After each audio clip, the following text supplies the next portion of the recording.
नमस्कार फ्रेंड, आपका स्वागत है स्टडी कॉर्नर में।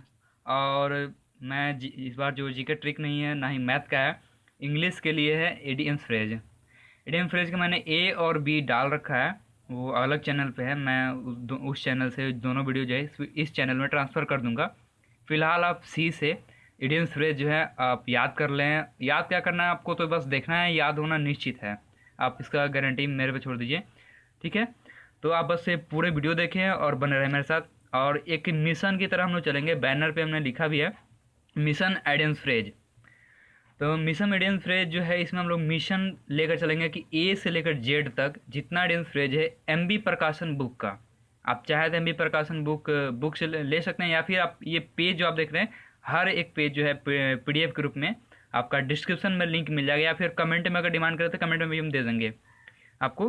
कमेंट में भी इसका पीडीएफ लिंक मिल जाएगा, पेज डाउनलोड कर सकते हैं। या फिर आप ये पेज से बचना चाहते हैं रोज़ रोज़ का पीडीएफ डाउनलोड से, तो आप बुक ले सकते हैं एमबी प्रकाशन बुक। मैं एमबी प्रकाशन बुक के जो आपका कैसा उस दिखता है, तो उसका लिंक भी मैं दे दूंगा, वहाँ से क्लिक करके आप देख सकते हैं, या फिर ऑर्डर भी कर सकते हैं, मंगा सकते हैं। चलिए, थोड़ी सी लंबी वीडियो होगी क्योंकि इडियम्स फ्रेज थोड़े मोड़े नहीं है, हम लोग सी से कर रहे हैं तो पूरा कंप्लीट ही कर रहे हैं। देखिए यहाँ पे ये पेज है पूरा भरा हुआ है, और इस पेज के पीछे भी है इतना ही। और विश्वास रखिए, क्योंकि पढ़ाई है और हम पढ़ाई को हम लोग ईजी वे से पढ़ना चाहते हैं। हम लोग खेल क्यों अच्छा लगता है, खेल इसलिए अच्छा लगता है क्योंकि उसमें मज़ा आता है। अगर पढ़ाई में भी मज़ा आने लगे तो आदमी पढ़ाई भी बहुत इंटरेस्टिंग वे से करेगा, और ज़्यादा से ज़्यादा मतलब है कि अरे यार और पढ़ेंगे, ऐसा कुछ होगा। तो कुछ ऐसा ही होने वाला है।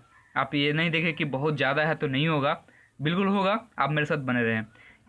तो शुरू करने से पहले अगर आप नए हैं, सब्सक्राइब नहीं किए हैं, तो प्लीज़ बिल्कुल भी देरी ना करें।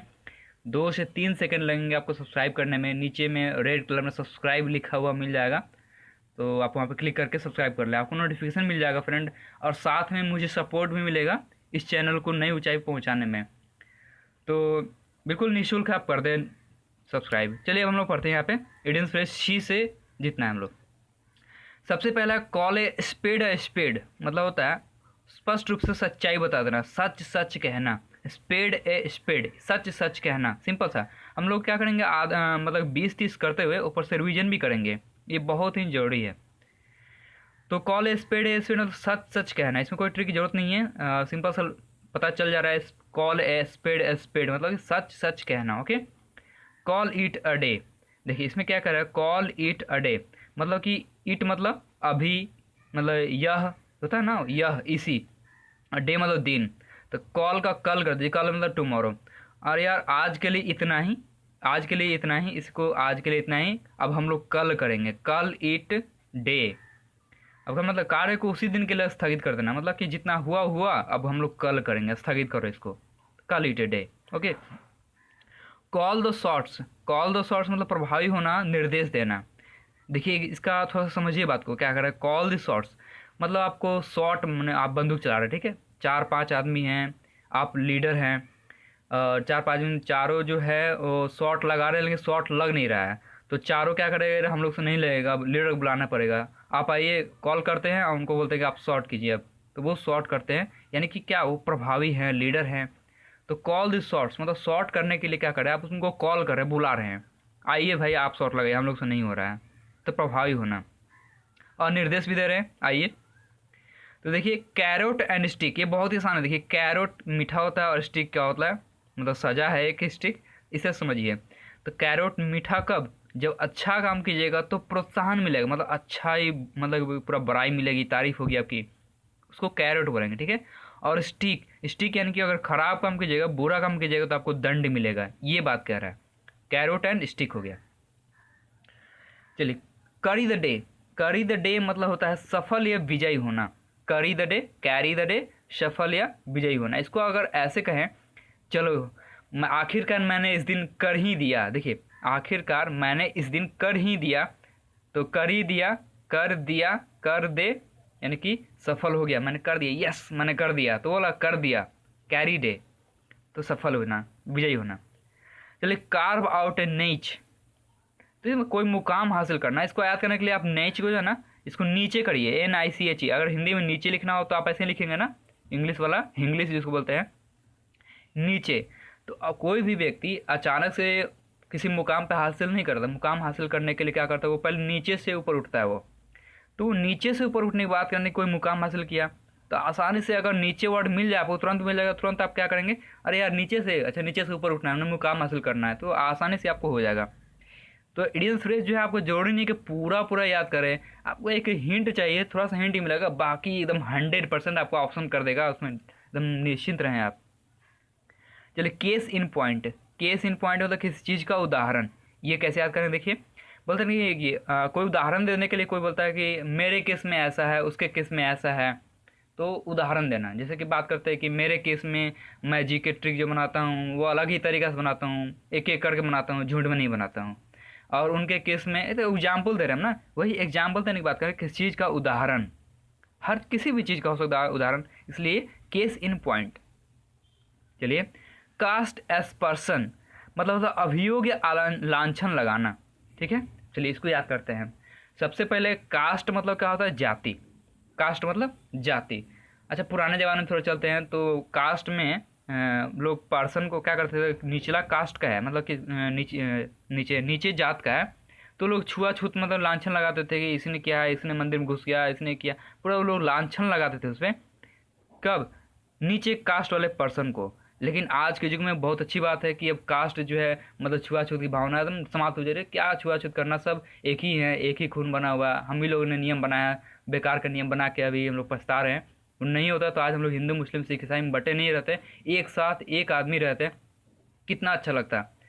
तो वही बात हो गई कि कास्ट एस पर्सन याद रखिए कि लांछन लगाना, ये बात कर रहे, ठीक है। Cast pearls before swine. देखिए cast pearls before swine, swine मतलब होता है सुअर, ठीक है, और पल्स मतलब मोती। तब बोलते हैं सुअर के गले में मोती लगाने से क्या फ़ायदा, वैसे ही जैसे भैंस के आगे बीन बजाने से क्या फ़ायदा। तो सिंपल सा है, कोई इसमें डाउट नहीं होगा। Castle's in the air. Castle's in the air मतलब अव्यवहारिक या काल्पनिक योजना। ये देखिए बोलते हैं हवाई किले बनाना, एयर मतलब हवा, और जैसे ही हवा आएगा तो तुरंत समझिएगा कि अरे यार वही हवा, हवाई के लिए बात बनाना, हवा में बात कर रहा है, अरे ढीलो ढीली तो गुड, ढीलो ढीलो इसको, पूरा ढीला लपेटो इसको, तो वाला बात करते हैं। कैसल्स इन द एयर अव्यवहारिक या काल्पनिक योजना, जो काल्पनिक है ना, इमेजिन करना ऐसे वैसे, ये वाला। चलिए अब थोड़ा सा हम ऊपर आ जाते हैं, ठीक है, ताकि बोझ ना हो जाए, याद हो रहा है कि नहीं इसका, बहुत ही इंपॉर्टेंट। अगर याद होने लगे ना तो आप और ज़्यादा एक्साइटेड हो जाएगा, जल्दी जल्दी याद भी होगा। चलिए कॉल ए स्पेड स्टेड में बताया था, स्पेड एंड स्पेड मतलब कि सच सच कहना, स्पष्ट रूप से सच्चाई बता देना, सिंपल सा था। कॉल इट ए डे मतलब कि मतलब इस काम को उसी दिन के लिए स्थगित कर देना, हो गया जो है हो गया, कल करेंगे। कॉल द शॉट्स मतलब कि शॉट किसी से लगा नहीं तो किसी को बुलाया गया, नहीं प्रभावी आदमी को बुलाया गया और निर्देश दिया गया। निर्देश देना या प्रभावी होना सिंपल होता है। चलिए कैरोट एंड स्टिक। कैरोट मतलब कि अच्छे काम के लिए अच्छा और बुरे काम के लिए स्टिक, बुरा। कैरी द डे मतलब होता है कि वाह मैंने कर ही दिया इस दिन को, मैंने स्पष्ट विजयी होना, विजयी होना, carry the day. Carve out a niche मतलब होता है कि हर कोई व्यक्ति जो है, हर व्यक्ति नीचे से ऊपर उठता है, मुकाम हासिल करना, सिंपल सा। Case in point. केस मतलब उदाहरण देने की बात की थी मैंने, उसके केस में, उनके केस में, फलना केस में, चिलना केस में, ये सब तो उदाहरण देना। कास्ट एक्सपर्सन मतलब कास्ट मतलब समझ सकते हैं, कास्ट मतलब होता है जाति, और जात पात की बात करना है, लांछन लगाना, तो हो गया ये लांछन लगाना। कास्ट पल्स बिफोर स्वाइन, देखिए सुअर के गले में मोती, जब ठीक वैसे ही जैसे भैंस के आगे बीन बजाना, भैंस के आगे बीन बजाए भैंस जाए पगुराए। चलिए बात करते हैं कैसल्स इन द एयर। देखिए मैंने बताया था कि एयर यानी हवा, हवाई किले बनाना, सिंपल से ही आ गया था, और बिल्कुल कोई दिक्कत नहीं है फ्रेंड, याद होगा और निश्चिंत रहें। चलिए आगे देखते हैं। Cat among the pigeon. Cat among the pigeon, pigeon मतलब कबूतर होते हैं, और कैट मतलब होता है बिल्ली। देखिए मान लीजिए कि कबूतर हैं, बहुत सारे कबूतर हैं, और उनके बीच में एक बिल्ली आ जाए तो सभी कबूतर के लिए क्या हो जाएगा, परेशानी का केंद्र बन जाएगा कि वो नो आप सब चुन चुन के खाएगा ये बिल्ली। तो परेशानी का भय होना, कारण होना, परेशानी का कारण होना, भय का कारण होना, कौन कारण बना, बिल्ली कारण बना, किनके लिए, पिजन के लिए, सिंपल सा है। कैच रेड हैंडेड, ये देखिए कैच मतलब पकड़ा गया, रेड मतलब कि, और हैंडेड मतलब रंगे हाथों पकड़े जाना। जैसे किसी का कत्ल किया, हाथ में खून लगा हुआ है, पुलिस ने देख लिया कि इसके हाथ में खून लगा हुआ है, इसी ने खून किया हुआ, तो कैच रेड हैंडेड। हर मामले में किसी में यूज हो सकता है कि अगर आप रंगे हाथों पकड़ लेते हैं तो कैच रेड हैंडेड, रंगे हाथों पकड़ लेना। चलिए कैच 22 देखिए कैच 22 पढ़िए, इसको आसानी से याद हो ताकि, ऐसे तो कैच 22 है, कैच 22 पढ़िए तो ऐसा लगेगा। देखिए बताते हैं, विकट परिस्थिति में विकल्प पर अमल करना मुश्किल हो। तो इसको कैसे करें, देखिए हम लोग जो एग्जाम देते हैं ऑप्शन वाले, मान लीजिए एक क्वेश्चन नहीं आ रहा है, पूछ दिया है कि बाबर जो था वो कौन सा वंश का था, ऐसा क्वेश्चन आ गया, चार आपके पास ऑप्शन है, देगा अफरासियाब वंश, एक दे देगा कि वो गुलाम वंश, एक दे देगा आपका, जैसे ऐसे चार ऑप्शन दे दिया मान लीजिए। चार ऑप्शन यानी कि आप क्या करते हैं कि तुक्का लगाते हैं, दो दो करके छाटते हैं, ये नहीं होगा ये नहीं होगा ये नहीं होगा, तो दो दो करके छाटते हैं, लास्ट में पता चलता है कि अरे यार कौन सा होगा, कन्फ्यूजन तो हो ही जाता है। तो वो हो गया विकट परिस्थिति, जब आपको नहीं याद है, और उस समय क्या होता है विकल्प यानी जो ऑप्शन है उस पर अमल करना यानी चुनाव करना बहुत मुश्किल हो जाता है। तो ये हो गया कॉस कैच 22 यानी कि दो दो चार ऑप्शन, याद कर ले इसको। चेंज कलर मतलब नर्वस होना, सिंपल से एकदम बहुत आसान सा है। जब आदमी नर्वस हो जाता है तो उसका कलर देखिएगा, पहले नॉर्मल कूल माइंड से रहता है, जैसे ही उसका कुछ नर्वस पॉइंट आ जाता है तो उसका चेहरा लाल हो जाता है, पसीना टपकने लगता है जहाँ था, ऐसा नर्वस होना, चेंज कलर हो जाना। चलिए चैप्टर एंड वर्स, चैप्टर यानी समझ सकते हैं कि कोई चैप्टर की बात कर रहे हैं, ठीक है, चैप्टर एंड वर्स। और देखिए कोई भी चैप्टर, जैसे मैथ का ही चैप्टर पढ़ रहे हैं तो एक एक चैप्टर का बना रहे हैं, मतलब क्या हुआ पूर्ण विवरण ले रहे हैं, एक एक चैप्टर बना रहे हैं, पूर्ण जानकारी ले रहे हैं हर एक चैप्टर का। लेकिन अब बिना चैप्टर बना सेट सिर्फ सेट बना रहे हैं तो चैप्टर एंड वर्स नहीं हुआ। तो चैप्टर यानी कि पूर्ण विवरण लेना, और आप सेट बनाते हैं, सेट वही बनाना चाहिए, उसी को बनाना चाहिए जिनके लिए एकदम मजबूरी हो, सामने एग्जाम हो, या फिर उनके लिए जो ऑलरेडी पूरा चैप्टर खत्म कर चुके हैं। तो चैप्टर मतलब पूर्ण विवरण। चलिए चेज रेनबोज मतलब असंभव काम करने की कोशिश करना। रेनबो समझते हैं इंद्रधनुष, और उसको इंद्रधनुष से बात कर रहे हैं, मतलब छोटा मोटा धनुष रहता तो हम लोग उठा लेते हैं, लेकिन अब बोल रहा है कि वो जो इंद्रधनुष आसमान का उतना बड़ा है उसको हम उठा लेंगे, ऐसा चेज कर रहा है वो, तो ये तो असंभव काम हुआ है, एकदम बिल्कुल असंभव है। चलिए चिक बाई जॉल मतलब चिक बाई जॉल काफ़ी नज़दीक या सट कर, इसको कहते हैं, चिक मतलब गाल होता है, ठीक है। और जब हम लोग फेस वॉश करते हैं या फिर अपना जल से, देखिए जॉल को जल कर दीजिए, जल मतलब पानी, तो आप चिक यानी गाल को अपने जल से धोते हैं, धोते हैं तो क्या करते हैं पानी को सटा कर धोते हैं ना गाल से, ऐसा थोड़ा ना कि पानी कहीं और फेंक रहे हैं, गाल पे जा ही नहीं रहता, पानी गाल से सटा कर फेंकते हैं, काफ़ी नज़दीक ला कर फेंकते हैं उसको ताकि गाल पर लगे, चिक बाई जॉल काफ़ी नज़दीक से। चलिए च्यू द कड, च्यू द कड वो तो शान, देखिए बहुत से व्यक्ति को आपने देखा होगा कि एक पतला सा लकड़ी ले लेता है और ध्यान से कहीं एक जगह देखते रहेगा और लकड़ी जो चबाते रहेगा, दांत से च्यू करते रहेगा, चबाते रहेगा, तो क्या वो ध्यान से सोच रहा है, तो उसको बोलते हैं ध्यानपूर्वक गहराई से विचार करना। तो च्यू द कड याद रखिए, ठीक है। चाइल्ड्स प्ले देखिए बच्चों का काम है, बच्चों का खेल है, आसान काम, बिल्कुल आसान। Chip off the old block, देखिए ब्लॉक मतलब होता है लकड़ी, पुराना लकड़ी, और इस लकड़ी का एक छोटा सा चिप निकल जाना मतलब छोटा सा टुकड़ा निकल जाना, तो बोलते हैं ना कि टुकड़ा कहाँ का है, उसी लकड़ी का है। तो वही बात हो गई यहाँ पर, माता पिता की तरह ही है, जैसे माता पिता है वही वैसे ही उसका संतान है, तो chip off the old block. चलिए आगे है क्लास एक्ट मतलब निपुण, क्लास एक्ट मतलब निपुण। देखिए अगर बोलते हैं किसी कोई अच्छा एक्टिंग करता है तो बोलते हैं कि first class act, wow superb, ऐसे बोलते हैं। तो वो फर्स्ट क्लास एक्ट मतलब एकदम बिल्कुल निपुण है, मतलब गुणों में असाधारण है, एकदम फर्स्ट क्लास करता है, तो क्लास एक्ट हो गया ये। चलिए क्लीन हैंड मतलब निर्दोष होता है, क्लीन हैंड मतलब निर्दोष, सिंपल सा, देखिए आपका हैंड मतलब कि पूरा क्लीन है, देखो भाई मेरा हाथ तो बिल्कुल साफ है, मैं निर्दोष हूँ, मैंने कुछ नहीं किया है।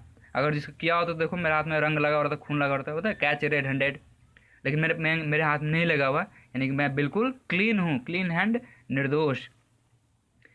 क्लीन स्वीप मतलब स्पष्ट विजय, ये बहुत सारे मैच आपने देखा होगा कि इंडिया पाकिस्तान में मैच हो रहा है और पता चला कि भारत ने, जैसे 5 वनडे सीरीज हो रही है इंडिया पाकिस्तान की, और भारत ने क्या कर दिया पाकिस्तान को 5-0 से हरा दिया, तो वो बोलते हैं क्लीन स्वीप कर देना, मतलब पूरा अच्छा से बाहर देना, कुछ भी नहीं छोड़ना, कुछ भी नहीं छोड़ना, क्लीन स्वीप होता है। तो 5-0 से हराना वो क्लीन स्वीप हुआ, अच्छे से स्पष्ट विजय। बहुत बार सुने होंगे कि क्लीन स्वीप कर देना मतलब स्पष्ट विजय होना। अगर एक भी, अगर जैसे बोलते हैं ना 4-1 से जीत गया तो क्लीन स्वीप नहीं हुआ, जीत तो गया, लेकिन क्लिफ स्विप तभी होगा जब फुल में फुल विनर होंगे। क्लिफ हैंगर, क्लिफ हैंगर मतलब रोमांचक जिसमें परिणाम क्या होगा अंतिम तक स्पष्ट न होना। कभी कभी ऐसा मोमेंट आता है कि धोनी धोनी खेल रहे हैं last match, last ball 6 run 6 run चाहिए, तो वो उस समय निर्णय क्या होता है आपका कि अरे यार कुछ भी हो सकता है, धोनी 6 भी मार सकता है और धोनी आउट भी हो सकता है, या फिर बॉल सीधे पार भी हो सकता है। तो आपका क्या होता है उसमें सांस सबकी अटक जाती है, हैंग हो जाती है। देखिए हैंग, तो क्लिफ हैंगर मतलब हैंग हो जाना, रोमांचक स्थिति, क्या होगा क्या नहीं होगा कुछ पता नहीं, ऐसा क्या परिणाम होगा कुछ स्पष्ट ना होना, इसको बोलते हैं क्लिफ हैंगर। अब इस पेज का दो चार और है। क्लोज कॉल या क्लोज स्लेव, क्लोज शेव सॉरी, क्लोज कॉल या क्लोज शेव मतलब होता है बाल बाल बचना। तो क्लोज शेव मतलब सेव करना जाता है, दाढ़ी बनाना। और देखिए जब दाढ़ी आदमी बनाता है तो हर समय कभी ना कभी कट ही जाता है, तो दाढ़ी बनाने से बाल तो याद रखेगा, क्योंकि दाढ़ी में बाल बाल बाल बाल बना रहे हैं आप लोग। तो सेव क्लोज शेव बाल बाल बाल, ठीक है बाल कट गया लेकिन बाल से अलग हट के आपका चमड़ा से बच गया, वो हो गया बाल बाल बचना। हल्का फुल्का सेव से याद आना ही है, एकदम निश्चित है। चलिए क्लोज शेव क्लोज कॉल। क्लाउड नाइन मतलब अति आनंदित, इसको याद देखिए, क्लाउड मतलब क्या होता है बादल, नाइन को आप नैन कर दीजिए। जब आप अपने नैनों से बादल को देखते हैं तो एकदम खुश हो जाते हैं, वाह अब बारिश होगी, एकदम मौसम ठंडा हो जाएगा। तो अति आनंदित हो जाना, क्लाउड को नैन से देखते हैं तो cloud nine. Coke and bull story, ये देखिए झूठी कहानी मनगढ़ंत। कोक मतलब मुर्गे की और ब्लू मतलब सांड की, मुर्गे और सांड की कहानी, एकदम सिंपल सा है।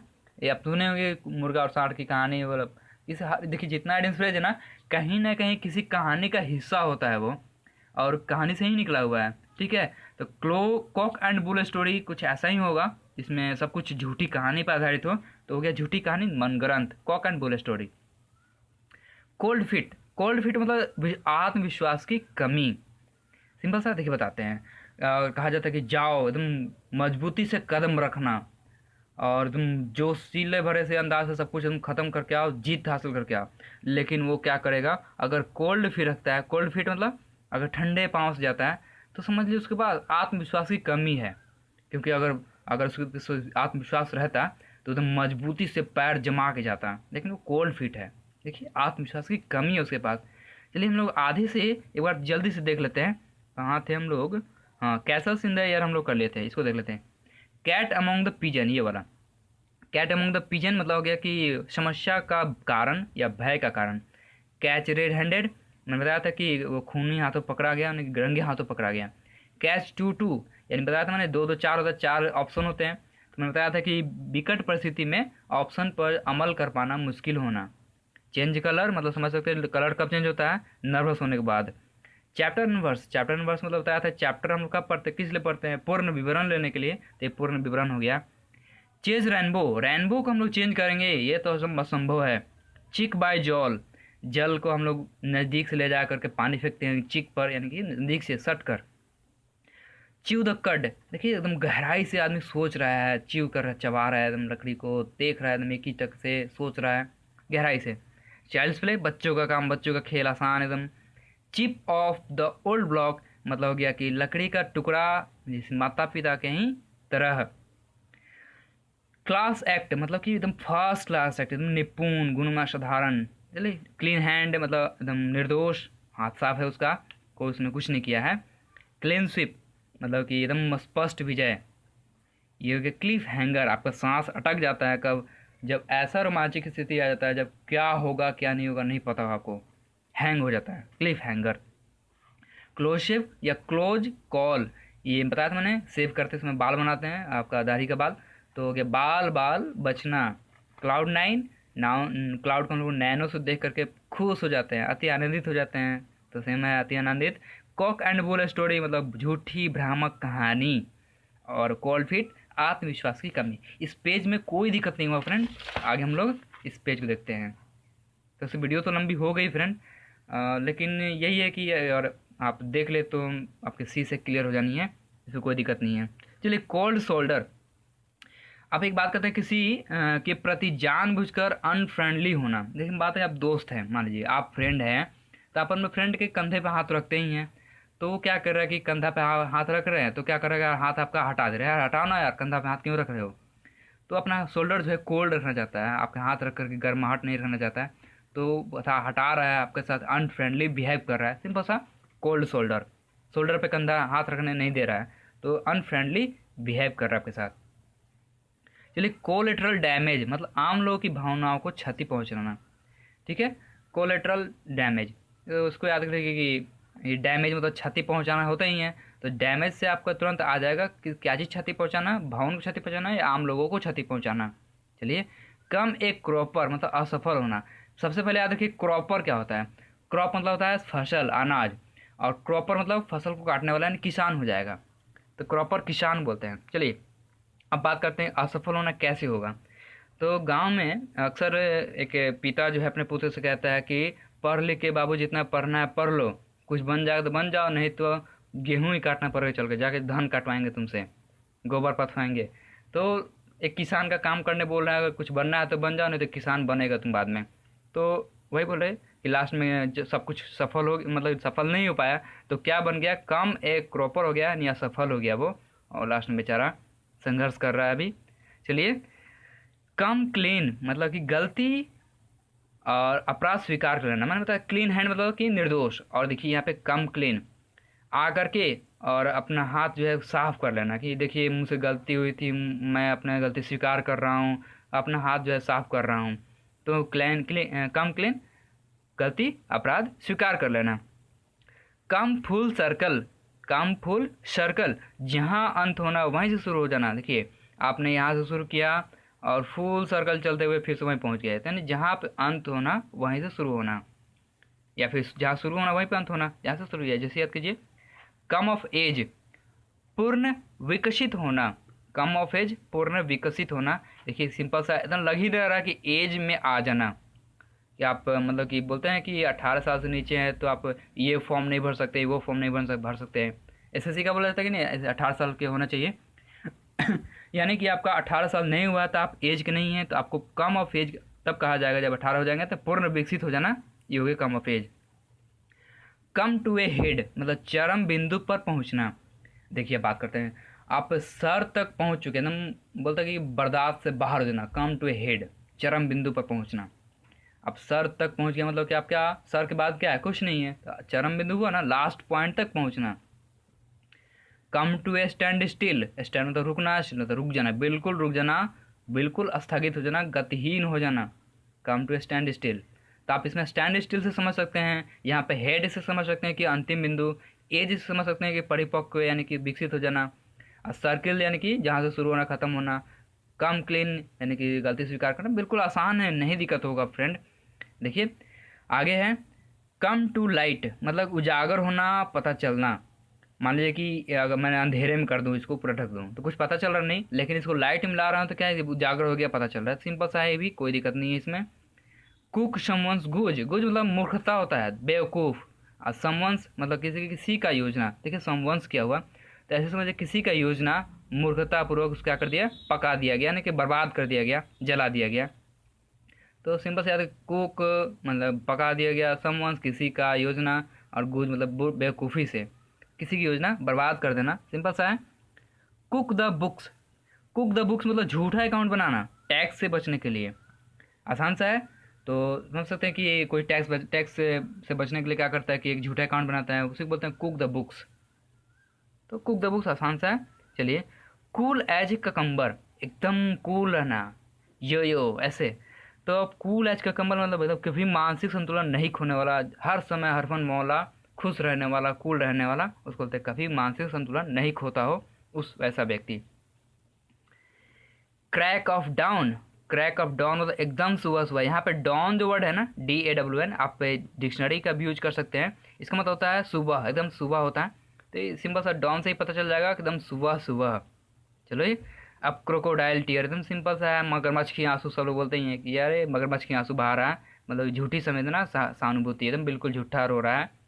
चलिए, क्रॉस स्वार्ड, देखिए एकदम तलवार जो क्रॉस हो गया था, दुश्मनी, स्वार्ड यानी कि तलवार होता है, तो क्रॉस यानी कि क्रॉस, तो समझ सकते दुश्मनी मोल लेना। एकदम भाव से ही झलक, वर्ड से ही झलक रहा है कि दुश्मनी मोल लेना।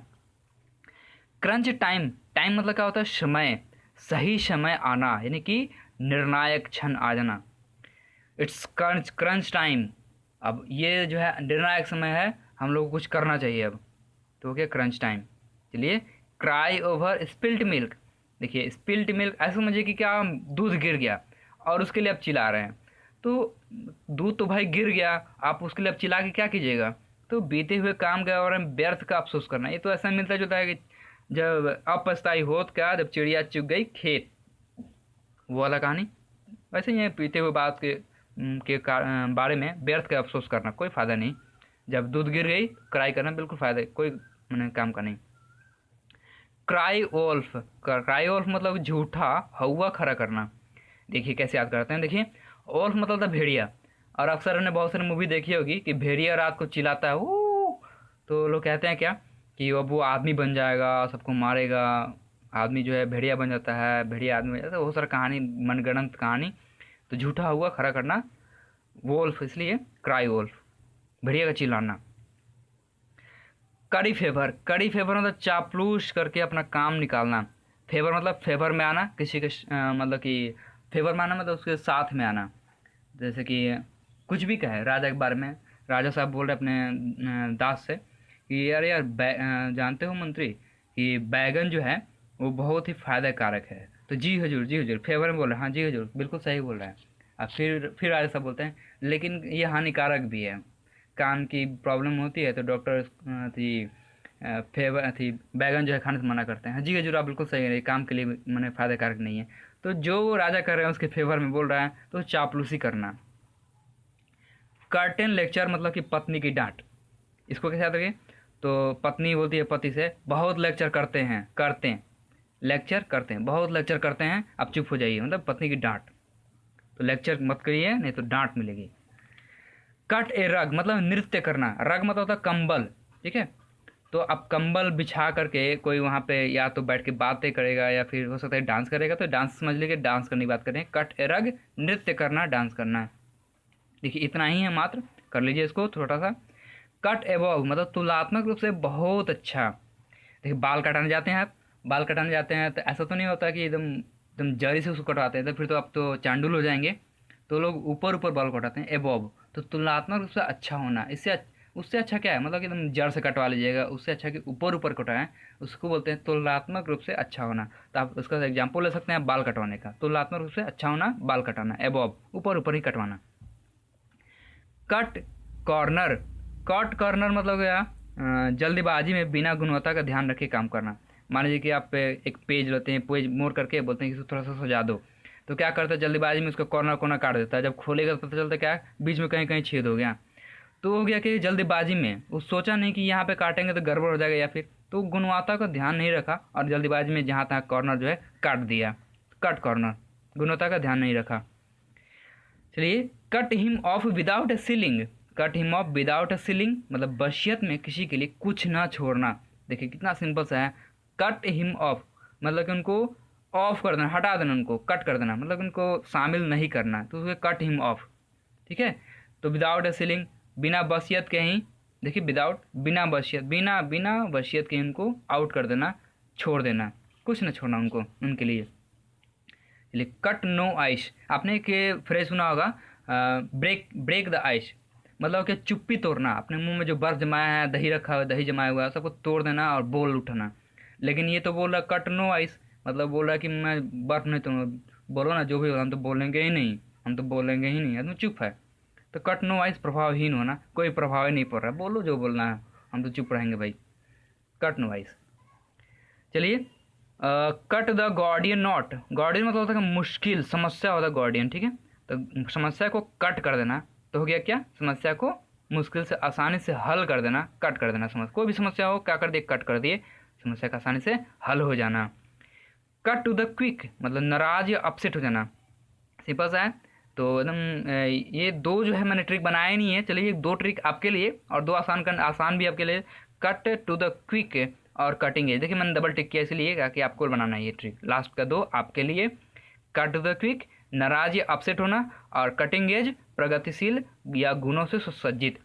फ्रेंड मेरा इरादा यही है कि आप जो है मतलब कि ये ना समझे कि पढ़ाई बिल्कुल बोरिंग है, तो इंटरेस्टिंग वे से एकदम मजाकिया जैसे भी हो सके एकदम आसानी से मज़ेदार तरीके से पढ़ें और सब कुछ करें। तो मेरा हो सकता है कि इतना मैंने किया है, इससे भी ज़्यादा हो सकता है, इसी से और हो, तो आप वो भी आसानी से ऐसे ट्रिक बना बना करके समझ समझ के याद कर सकते हैं। तो हम लोग अब डी से ई से ऐसे करके जेड तक हम लोग खत्म कर देंगे। आप विश्वास रखें, बने रहिए मेरे वीडियो के साथ और चैनल के साथ। चैनल को नई ऊंचाई तक पहुंचाए, लाइक करें, सब्सक्राइब करें, बिल्कुल भूले नहीं ये सब करने से। चलिए हम लोग नेक्स्ट वीडियो में मिलते हैं।